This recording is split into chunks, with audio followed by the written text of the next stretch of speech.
গাজরের হালুয়া বানানোর জন্য আমি এখানে প্রথমে 4টে বড় সাইজের গাজরগুলোকে ভালোভাবে ধুয়ে ছাল ছিলে একটা প্লেটে রেখে দিয়েছি। এরপর আমি এগুলোকে একটা গ্রেটারের সাহায্যে ভালোভাবে গ্রেট করে নেব। সব গাজরগুলোকে আমি এভাবে গ্রেট করে নিয়েছি।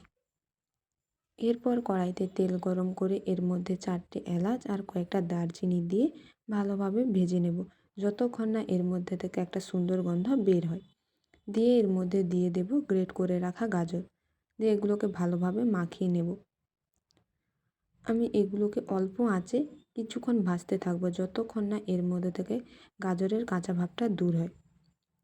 দিয়ে এর মধ্যে দিয়ে দেব অল্প পরিমাণ নুন।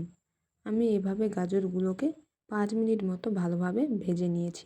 দিয়ে এর মধ্যে দিয়ে দেব 1 বাটি দুধ। 1 বাটি দুধে আমি এগুলোকে ভালোভাবে মাখিয়ে নেব।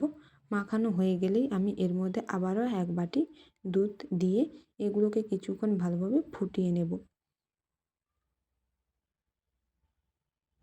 দিয়ে এর মধ্যে দিয়ে দেব পরিমাণ মতো চিনি, 1 চামচ মতো গুঁড়ো দুধ আর কাজু কিশমিশ।